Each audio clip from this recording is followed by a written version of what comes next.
Hey, it's your girl, Karen with the fuckery. So a lot of people are asking me, like, what is your podcast going to be about? What are you going to be talking about? What are you doing? So, I was like, all right, I'll let y'all know what I'm doing. I'm launching a podcast January 1st, 2020. It's my passion project and my brainchild. I love radio. I've always loved radio. I have a BA in media communications. I was at the radio station at both my colleges. I've been up to Hot 97 a number of times. I've been up to iHeart and 105.1 in New York a couple times. I saw advertisement for CBS and wrote commercials, and my Instagram has just been kind of popping off, and I've always had a lot to say when I sit with my homies and we just talk. And I was like, let's just record those conversations and put it out there, because there's a lot of things that we need to talk about and people don't really want to say it, or they're uncomfortable talking about it. And if you know me, you know that I'm not really that uncomfortable talking about it. Like, let's talk about things that we need to talk about. Let's talk about relationships. Let's talk about what healthy relationships look like. Let's talk about what it's like dating in your 20s, what it's like dating in your 30s, what it's like dating in your 40s. Let's talk about parenthood and what it's like parenting our millennials, and what it's like parenting when you have teenage kids, and what it's like parenting when they're babies versus when they're adults. Let's talk about finances and like the things your mother never told you but probably should have, or why we don't teach taxes in school and managing a checkbook, but we just expect kids to know that, and they don't get their education, or they don't get an education in that at home, and how those structures kind of affect a grown man or a grown woman who could then be 20, 30, 40 struggling to figure that out and manage that shit. Let's talk about, just your careers and the options that we're taking and the things that we're making for our community. So that's some of the things I wanted to talk about. But I also wanted to talk about, so one of the things I thought about when I was like, Karen, another podcast, right? It's like when Rihanna came out with Fenty, and it's like, there's already good makeup out there. How well is this going to do? But then that shit pops off. So I thought about it, and I was like, well, Karen, another podcast, like, what's going to make because everybody asks me that, what's going to make your podcast different from everybody else's podcast? And I was like, I don't know, because I don't listen to nobody else's podcast really. But I started thinking about the demographics and the niche markets, right? So I wanted to represent women like me, particularly, because that's all I can speak to, right? Who I am, and I know I'm a unicorn, but nonetheless, I wanted to speak to women like me. When I was looking around, I was like, I seen podcasts that are like really ratchet. They just really ratchet. And I love Cardi. I'm from the Bronx, like born and raised, like I get it. You know what I mean? And I love a Coco from the Coco Man and the dollar spot for a slice. And if we got to get down and bust a bottle, I get it. You know what I mean? I've been there. But I don't live there anymore. And that's not the place where I'm at. And then I thought about the other side of that spectrum, where there's women that are running businesses and are very successful, but they act like you didn't come from the hood, or you ain't never fucked with a hood nigga, so you don't understand that type of situation either. And I wanted to bring some median in there. You know what I mean? I saw podcasts that was like moms talking about being moms and their kids is 2, and I'm like, bro, that shit is easy right now. Wait till they're in high school and there's fighting and social media and hair and makeup and sexism and racism, and then talk to me about momming, right? Or I thought about like, what role models do young women have out there right now as far as women of color, and where are they placed? Where is that placement for them? Because like, I'm not knocking the Love and Hip Hop chicks. They my friends actually, and I'm not knocking the TV shows, and I'm not knocking being somebody's baby mom or coming up with a hustle. Like, go ahead, sis, do your thing. I work it. But at the same time, like, what are we teaching our young women? Because in media, the perception of African American and Latino women is very limited. It's very limited, and the depictions, not just as wives and mothers, but also just as humans and what we contribute, sometimes is minimized. And I was like, I want to bring a show that actually is like, wow, like, yeah, we could go to Fordham or 125th or Brooklyn, and I throw my Timbs on or my J's, and I walk around and I'm normal and I'm natural and I'm human. But I could still take it to a boardroom and throw some red bottoms on and talk my shit and walk my walk.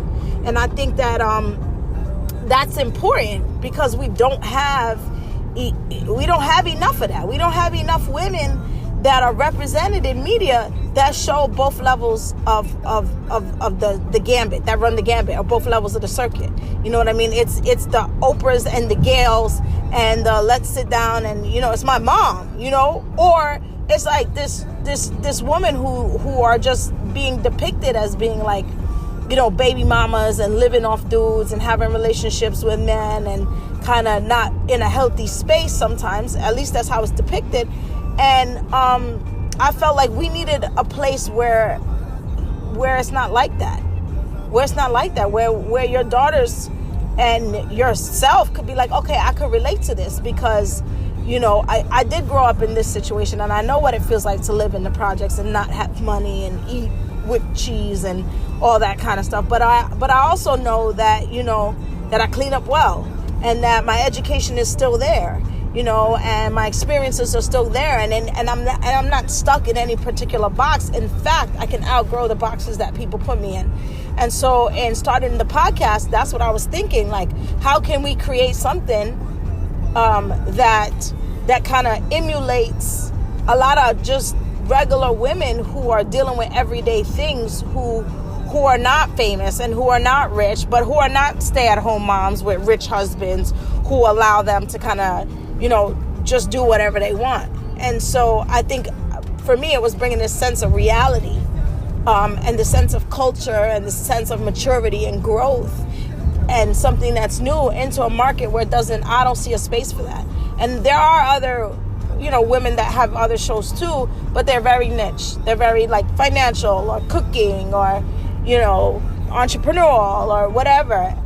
And you know, they don't necessarily bring the fuckery with that. And I feel like if you know me, you know that I'm exactly a balance of like How did I bring my dreams alive? Why, with a Anchor podcast, of course. If you haven't heard about Anchor, it's the easiest way to make a podcast. Let me explain. It's free. There's creation tools that allow you to record and edit your podcast right from your phone or computer. Anchor does the hard work and distributes your podcast for you so you can be heard on Spotify, Apple Podcasts, and many more. You can even make money with your podcast with no minimum listenership. It's everything you need to make a podcast, all in one place. Download the free Anchor app today or go to Anchor FM to get started. So another thing I want to talk about is relationships. And I get tired of relationships, to tell you the truth. My personal feelings are my personal feelings, and I will tell you that throughout the show. In a nutshell, I feel like I've been married and I'm divorced, and I kind of feel like sometimes people need an identity of their own versus an identity of a relationship. And we kind of put so much, it's like you walk into a room and the two things people ask you first are, what do you do for a living, and are you in a relationship? Like, that defines who you are. That's going to tell me how much respect I need to give you. And I don't believe in that. I personally don't believe in that. And I personally believe as a society, we put too much emphasis on it. But a few months ago, I was at a talk. My girlfriend invited me to a talk, and it was a panel of men who were speaking to women, and it was a room full of women, an auditorium full of women. And while everybody was waiting for these men to answer their questions, I was sitting there going like, damn, we all paid $75 a head. There's about 300-400 people in here. Let me do this calculation real quick. And then I started listening to what they were saying, and I was just like, I'm not knocking the men who give advice to women, because it is beneficial. I'm just saying, like, yo, sis, you're paying some man, or you're buying this book from some man to tell you, A, what your man told you, B, what your grandma told you, C, what your best friend told you, and D, what I'm going to tell you right now. In that, like, females are always looking for some kind of higher meaning of, like, I don't know what he meant when he said this. Listen, And I will talk about it, and we'll have shows about it, whatever the case may be. But men are not that hard to figure out, ladies. Y'all just have it. Y'all want it to be deep because y'all deep. They not deep. If he say, I don't really want a relationship, that mean he don't really want a relationship. It's not like a joke or nothing. It's not, look for layers. There's no layers. It means I don't want a relationship. Now, it could mean I don't want a relationship with you, or I just don't want a relationship. But either way, he telling you that he's not going to give you what you want. So you could sit there and you could say, well, we've been chilling for 6 months and he come over to my house all the time and he spend the night and da-da-da-da. But he keeps saying he don't want a relationship. He don't want to commit to you. And he's not lying. Believe him when he tell you. I feel like sometimes women get mad because their friend is like, yo, I don't know why she coming at me like this, or why is she mad because I went back with him. Because your friend is trying to protect you, honey. And your friend is trying to tell you that this man is no good or this relationship is not healthy for you. She's not jealous. Probably not most of the time. And I think that sometimes we need to kind of assess ourselves as sisters and be like, yo, when I got divorced, just real quickly, and then, I'm going to let this go, and this is probably for another show. But when I got divorced, I didn't tell nobody. I didn't tell nobody I was leaving my husband. I didn't tell my best friend, and I love her to death.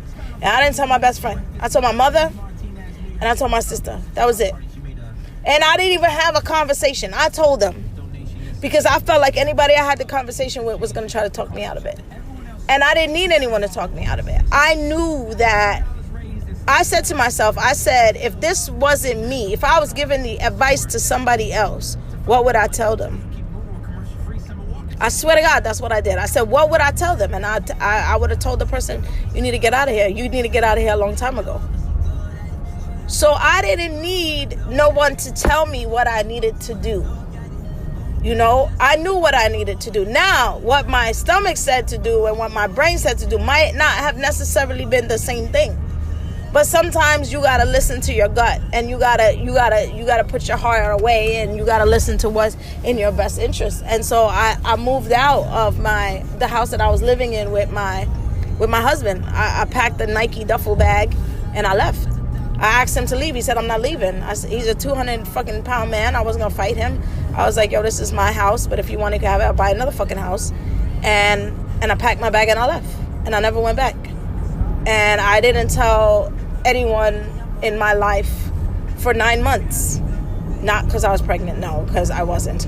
That's how long it took for me to get comfortable with the idea where I could have conversations with other people about it and not feel like they're going to try to talk me out of it, or I'm going to rethink this. I left and I made a plan, and I had my plan.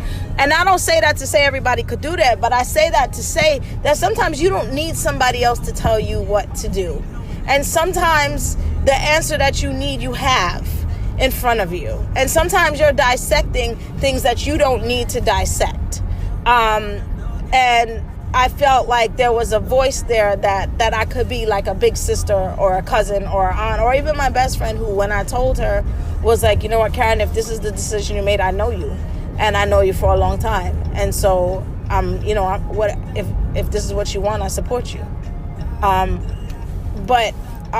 So yeah, I want to talk about relationships, and I want to talk about how they work, and I want to talk to men about relationships and women about relationships, because I feel like there's always, like, I've always, I be on the phone, on the toilet, don't talk about me, answering the questions some of the people pose to some of the men, and I just be like, yo, sis, are you really serious?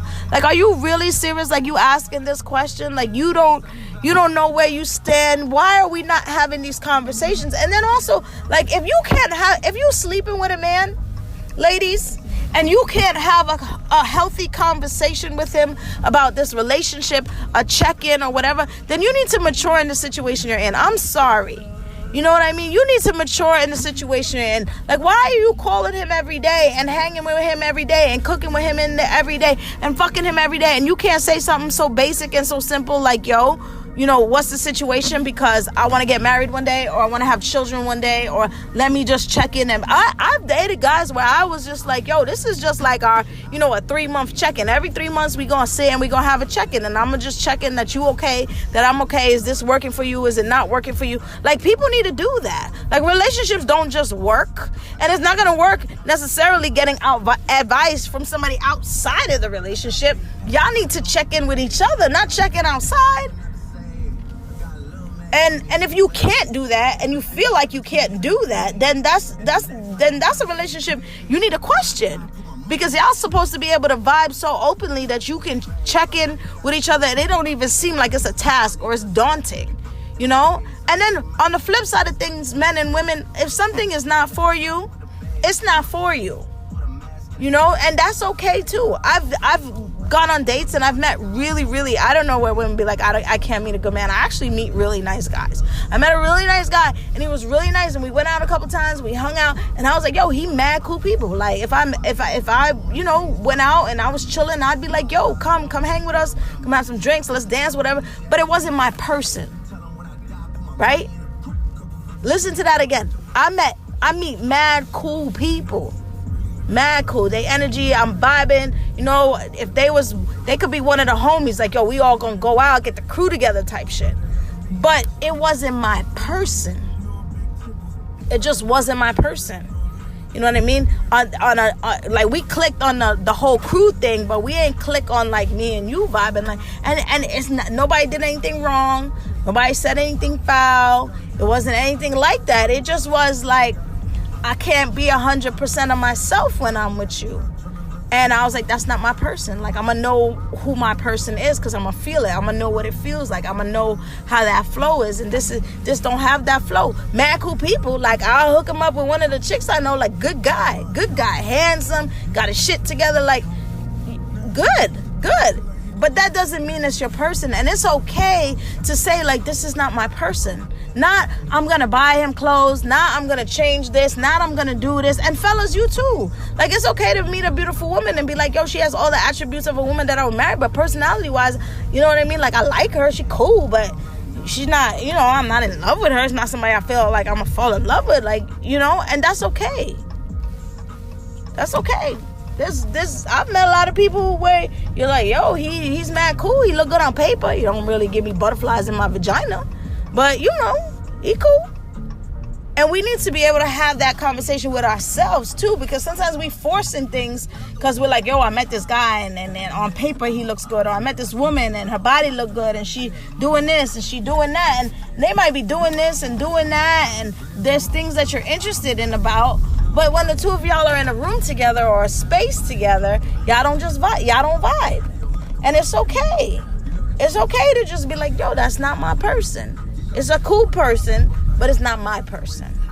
And I think that we don't have enough conversations about that. That's why people end up in unhealthy relationships, because you're trying to stick a round key in a triangle keyhole and make it work, And then we also going to talk about sex, because, like, people don't be wanting to talk about that shit, but we need to talk about that. We need to talk about it as women. We need to talk about it as mothers. We need to talk about it as partners. We need to talk it from a female's perspective. We need to talk about it from a male perspective. We need to talk about it because we need to talk about health perspective. So we're definitely going to talk about that, of course.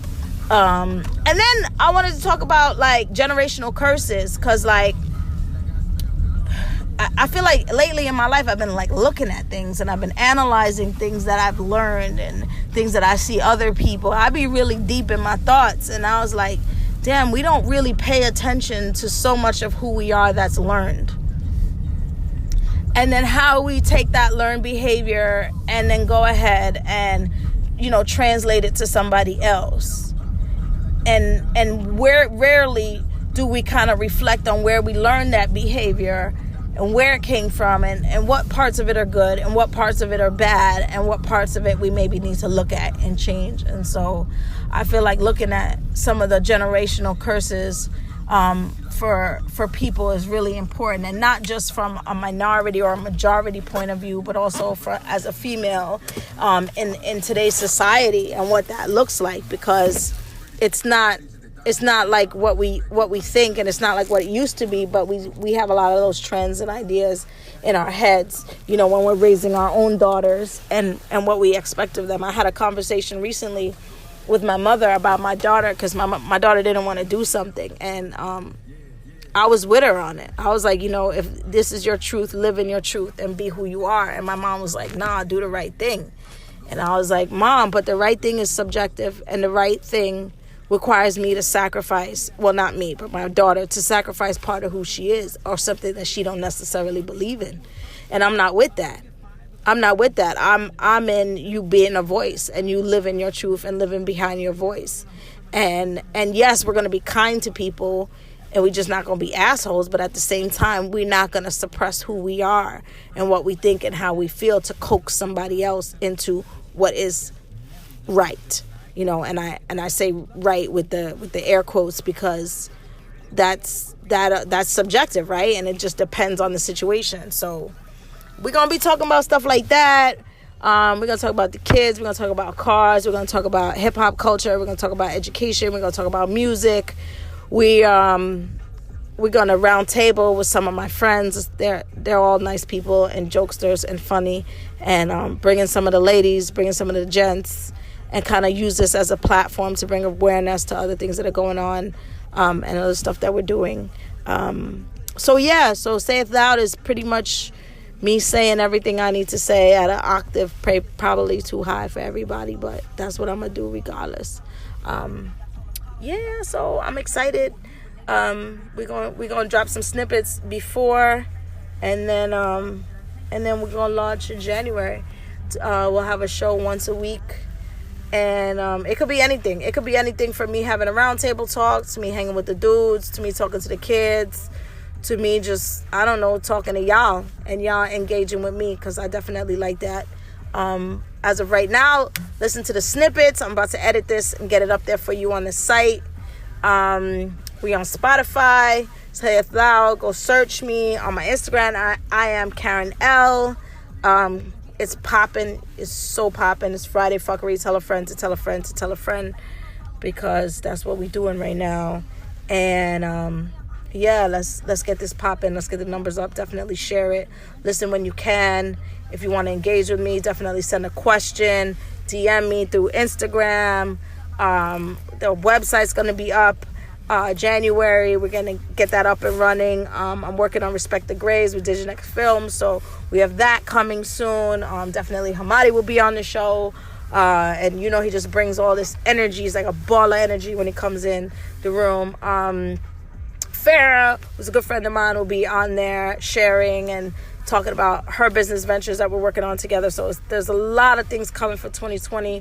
I'm so excited about everything that's going on. I can't wait to share it with all of y'all and bring everything to y'all. I'm gonna have everybody's hands on deck for this, and I'm looking forward to it. So say it and say it loud, right? Yeah.